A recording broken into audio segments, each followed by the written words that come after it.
soin de toi, maître. Heureuse est la mère qui t'a porté et allaité. Heureux plutôt ceux qui écoutent la parole de Dieu et qui l'observent.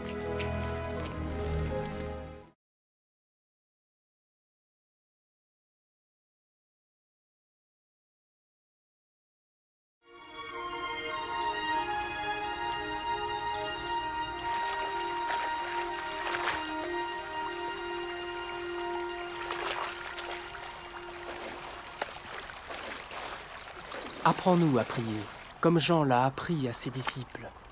Quand vous priez, dites « Notre Père qui es aux cieux, que ton nom soit sanctifié, que ton règne vienne, que ta volonté soit faite sur la terre comme au ciel.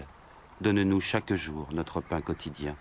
Pardonne-nous nos offenses, comme nous pardonnons aussi à ceux qui nous ont offensés. Protège-nous contre la tentation et délivre-nous du mal. »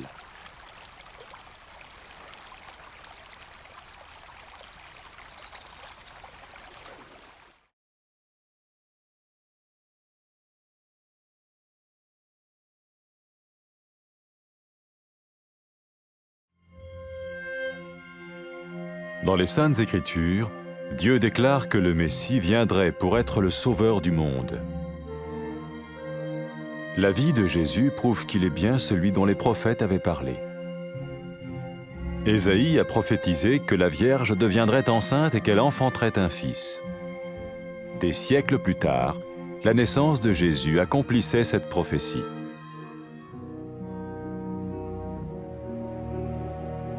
Les Saintes Écritures déclaraient que le saint à naître serait appelé le Fils de Dieu. Cela signifiait que Jésus serait le Fils de Dieu au sens spirituel et non au sens physique. Nous le voyons par sa manière de vivre.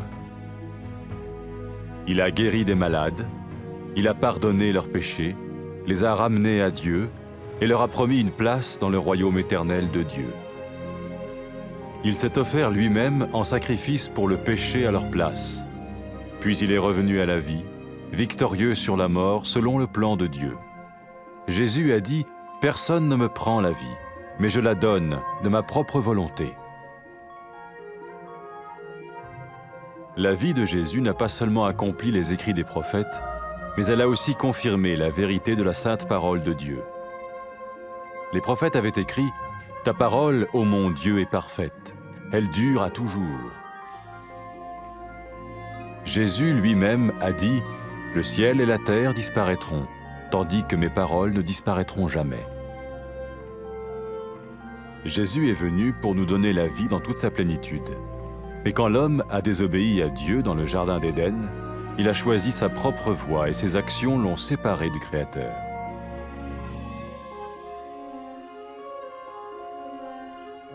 Les Saintes Écritures déclarent que tous ont péché et que le salaire que paye le péché, c'est la mort.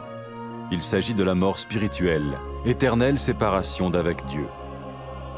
Mais tout comme Dieu a donné un bélier pour qu'il meure à la place du fils d'Abraham, ainsi il a envoyé Jésus, le Messie, mourir à notre place. Sa vie, sa mort et sa résurrection restaurent la relation entre Dieu et tous ceux qui mettent leur confiance en lui. Maintenant, non seulement Jésus pardonne les péchés de ceux qui le suivent, mais il les sauve aussi du jugement éternel de Dieu. Ils sont sûrs d'aller au paradis et de vivre avec lui pour toujours. C'est cette vie et cette liberté de la culpabilité et du pouvoir du péché que Jésus offre à chacun aujourd'hui. Cela ne veut pas dire suivre une religion, mais choisir d'avoir foi en Jésus qui dit « Je me tiens à la porte et je frappe. Si quelqu'un entend ma voix et ouvre la porte, j'entrerai chez lui. » Cela veut dire se tourner vers Dieu et croire que Jésus vient dans nos vies pardonner nos péchés et nous rendre tels qu'il veut que nous soyons.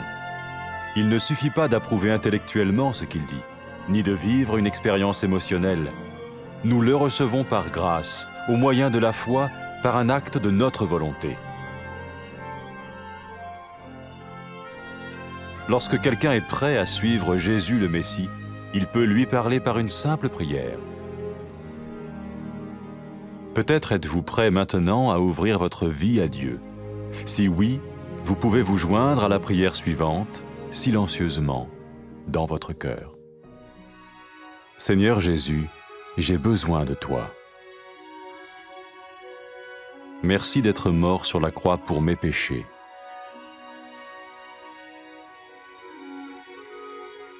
Je confesse mes péchés et je m'en repens.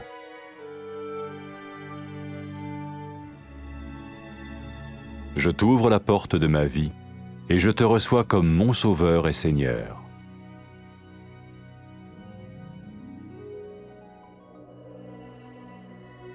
Merci de me pardonner mes péchés et de me donner la vie éternelle.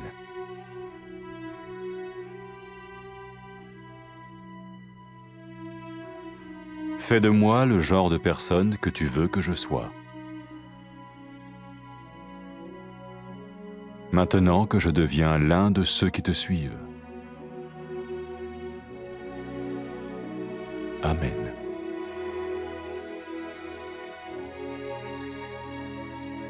Jésus a dit à propos de ses disciples, « Mes brebis écoutent ma voix, je les connais et elles me suivent. » Pour expérimenter la vie en abondance promise par Jésus, ceux qui le suivent parlent à Dieu chaque jour dans la prière et lisent ou écoutent sa parole.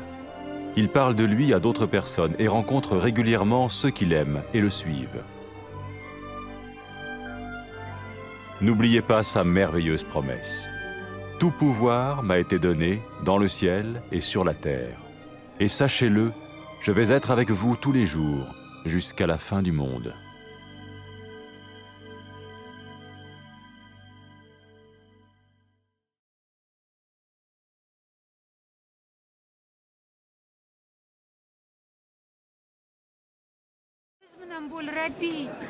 Seni tuqqan ona baxtlidir ustoz.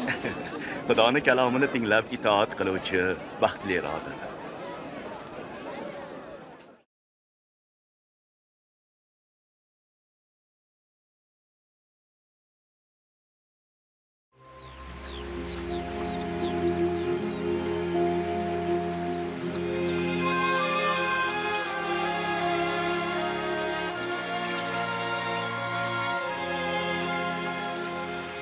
Ustoz, Yahyo o'rgatganday ibodat qilishga o'rgat.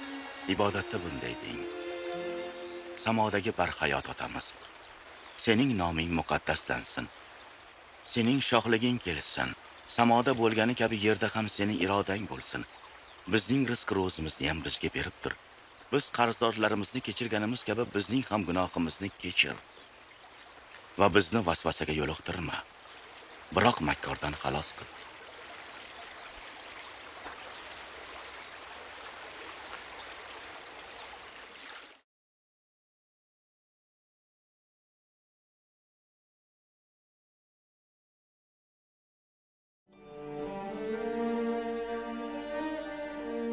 Xudo muqaddas yozuvda Masih kelib olamning qutqaruvchisi bo'lish haqida gapirgan.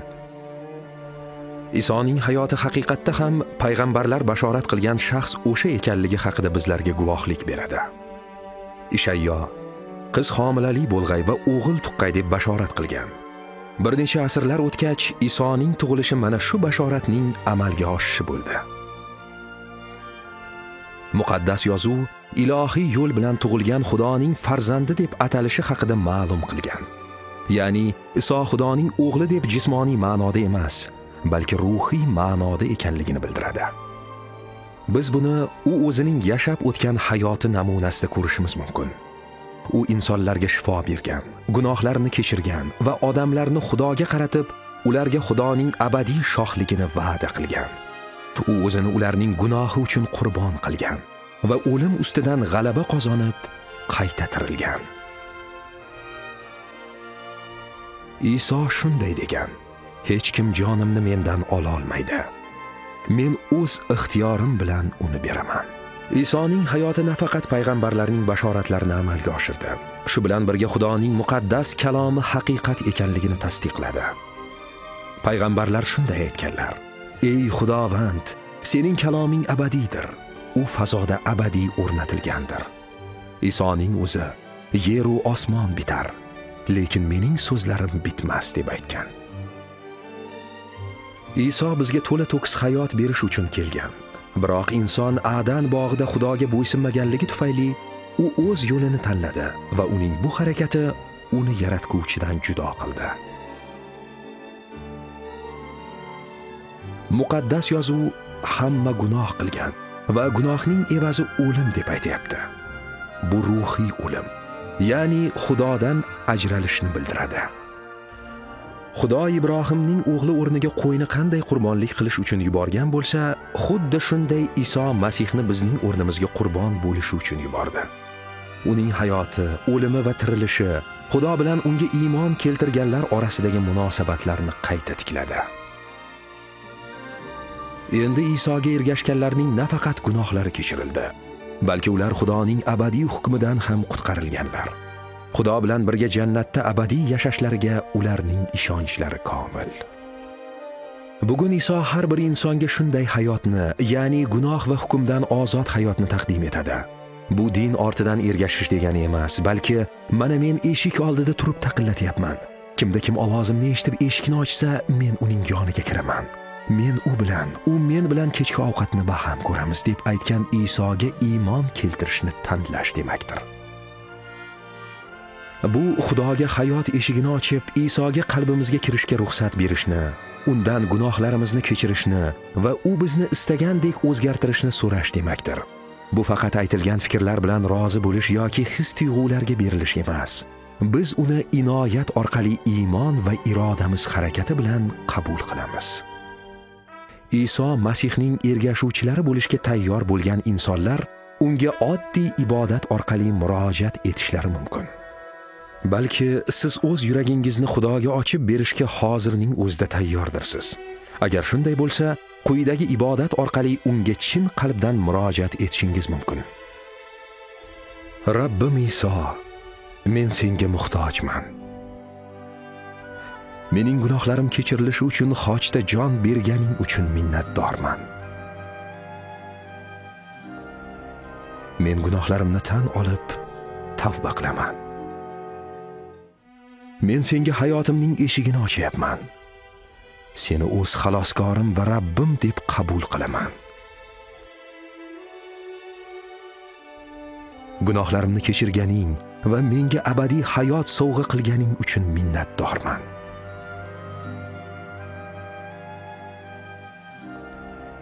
Meni qanday inson bo'lishimni istasang, shunday qilib o'zgartirgin. Chunki men sening ergashuvchilaringdan biri bo'ldim. Amin. Iso o'z ergashuvchilari haqida shunday degan: Mening qo'ylarim tovushimga quloq soladi. Men ularni taniyman. Ular esa menga ergashib yurishadi. Iso bizlarga va'da bergan farovon hayotni boshdan kechirish uchun uning ergashuvchilari har kuni u bilan ibodat orqali muloqot qiladilar va uning kalomini o'qiydilar yoki tinglaydilar. Ular boshqalarga Iso Masih haqida gapirib beradilar va doimiy ravishda uning orqasidan ergashib, uni sevadiganlar bilan uchrashib turadilar. Uning ajoyib va'dasini esda saqlanglar. Menga osmonda ham, yerda ham butun hokimiyat berilgandir. Mana men har kuni dunyoning oxirigacha sizlar bilan birga bo'laman.